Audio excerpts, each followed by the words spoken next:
আশ্বিনের শারদ প্রাতে আর প্রতি বছরের ন্যায় এবছরও বাড়ির মাঝবয়সী মানুষটিরও ধুলো ঝাড়ছেন পুরনো রেডিওর।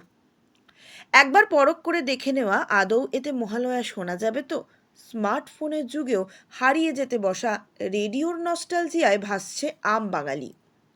প্রযুক্তির যুগে রেডিওর কদর কমলেও মহালয়ার ভোরে প্রবীণদের কাছে রেডিওর কদর এখনও বিদ্যমান। মহিষাসুরমর্দিনী বাঙালির চিরন্তন এক আগমনী। মহালয়ার আগে অনেকের ফের মনে পড়ে যাচ্ছে রেডিওর কথা, কিন্তু বর্তমানে আধুনিকতার যুগে টিভি, মোবাইল, ইন্টারনেটের যুগে রেডিওর ব্যবহার বিলুপ্তির পথে। মোবাইল ফোন আর ডিজিটাল মাধ্যমে আগমনে রেডিওর কদর এখন অনেক কমেছে।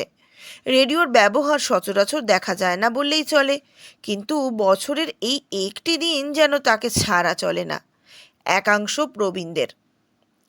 তাই বাড়ির আর 5টা অকেজো জিনিসের সঙ্গে এক কোণায় পড়ে থাকা রেডিওর ধুলো ঝাড়তে আর ব্যাটারি কেনার প্রস্তুতি নেবেন প্রবীণদের একাংশ। বর্তমানে ইন্টারনেটের যুগে রেডিওতে মহিষাসুরমর্দিনী শুনতে ভালোবাসেন গ্রামের প্রবীণ মানুষ। ভোরে রেডিওতে বীরেন্দ্রকৃষ্ণ ভদ্রের কণ্ঠে সংস্কৃত স্তোত্রপাঠ শুনে পুজোর আমেজ পান। তার কণ্ঠের চণ্ডীপাঠ শুনতে আজও বেশ আগ্রহী প্রবীণরা। মহালয়ার ভোরের এই ঘোর থেকে আজও বেরিয়ে আসতে পারেন না কেউ কেউ। তাই এখনও মহালয়ার বেশ কিছুদিন আগে থেকেই পুরানো রেডিও নিয়ে প্রস্তুতি শুরু হয়ে যায় প্রবীণ মানুষদের। তাই প্রযুক্তির যুগে রেডিওর কদর কমলেও মহালয়ার ভোরে প্রবীণদের কাছে রেডিওর কদর এখনও রয়েছে। অনেকের বাড়িতেই এখনও আছে সেই রেডিও। অনেকের আবার ভাঙাচোরা জিনিসপত্রের সঙ্গে কবেই বাড়ি থেকে বিদায় করে দিয়েছেন এক সময়ের স্বাদের রেডিওকে। তবে মহালয়ার ঠিক আগের দিন খোঁজ পড়ে সেই রেডিওর। অনেকের বাড়ির রেডিওই বিকল হয়ে পড়ে রয়েছে অনেক দিন ধরে, আর সারানোর তাগিদ অনুভব করেনি কেউই। এভাবেই হয়তো একদিন হারিয়ে যাবে বঙ্গজীবনের হারিয়ে যেতে বসা এই অঙ্গটি।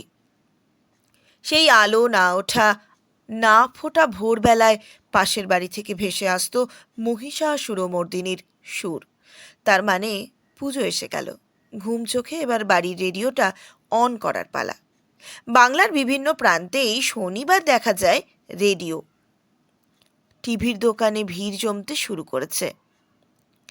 অনেকেই চাইছেন তাড়াহুড়ো করে রেডিওটা এবার সারাই করে নিতে। কেউ কেউ আবার কম পয়সায় রেডিও কিনতেও চাইছেন। আপনার নাম? মঞ্জুলা নন্দী। সামনে মহালয়া আসছে, আপনি কিসে মহালয়া শোনেন, রেডিওতে না টিভিতে? টিভিতে, এখন বর্তমান টিভিতে দেখি, আগে রেডিওতে শুনতাম। কোনটা বেশি ভালো লাগে, টিভিতে না রেডিওতে ভালো লাগতো? আগে রেডিওতেই ভালো লাগতো, এখন বীরেন্দ্র কৃষ্ণ ভদ্রের মহালয়া সেটা বেশি ভালো লাগে, সেটাই খুব ভালো লাগতো। এখন আধুনিক যুগে এই টিভি পর্দায় যেটা হচ্ছে সেটাই ভালো মনে করে নিচ্ছি। সামনেই মহালয়া, যেখানে আগে সবাই রেডিওতে মহালয়া শুনতো বীরেন্দ্র কৃষ্ণ ভদ্রের কথা, এখন আপনারা কিসে শোনেন মহালয়া? দেখুন, যখন সময় পরিবর্তনের সঙ্গে সঙ্গে আজ রেডিও নেই কোনো মানুষের বাড়িতে, কিন্তু আমি বাচ্চাকালে ছোটোকালে দেখেছি আমার বাড়িতে 3টে রেডিও ছিল। তার মধ্যে একটা আনন্দ, তখন তো টিভিটা অতটা ছিল না। বাবা বলতেন যে এই রেডিওটাকে সারিয়ে নিয়ে আয়, ওটা করে নিয়ে আয়, ওটা করে নিয়ে আয়। কারণটা কি, যে পুজোর আসার আগে মহালয়ার আগের দিন ভোরবেলা একটা মহালয়া রেডিও শোনার একটা আবেগ আলাদা। রেডিওতে চালিয়ে দেওয়ার সঙ্গে সঙ্গে রেডিওর সাউন্ড সিস্টেমও টিভির থেকেও মনে হয় তখনকার দিনে ভালো হতো।